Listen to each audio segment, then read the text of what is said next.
you want to go ahead and get yourself in the effects and presets and search for a 3D camera tracker. It will be this one right here. And once you drag and drop it onto your video, this will automatically analyze it, and it may take a little bit longer depending on your system. And then once it's finished analyzing, you will have yourself two layers. One is the video layer, and then the other one is the 3D camera tracker. If you select the video and select the effect, you will see all of the tracking points in your video. You will have all of these little areas which can be used as tracking points. Now, by default, the tracking points are going to be absolutely tiny, especially if you have a 4K video. And to fix this, we can increase the tracking point size, and this will make them a lot easier to visually see.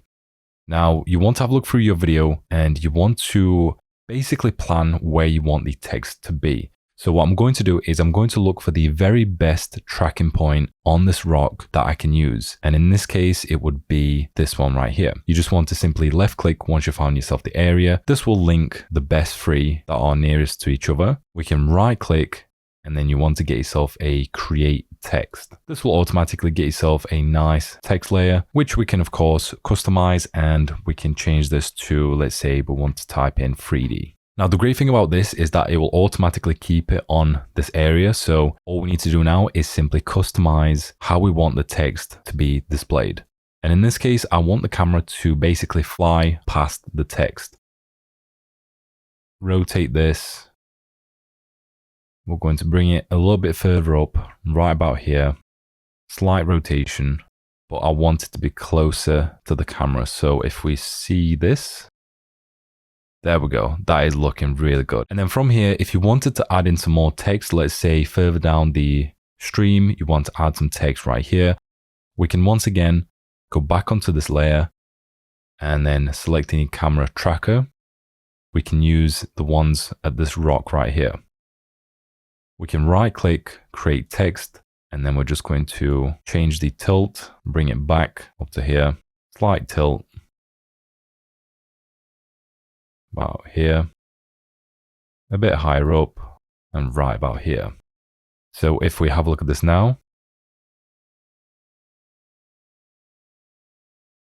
what I like to do is I like to customize the text, and once the camera flies through the first text, I want it to reveal the second text. What we can do in this case is we can select the text layer, we can press T for the opacity, and if we get ourselves the stopwatch, move the first keyframe further out, and then set this to 0.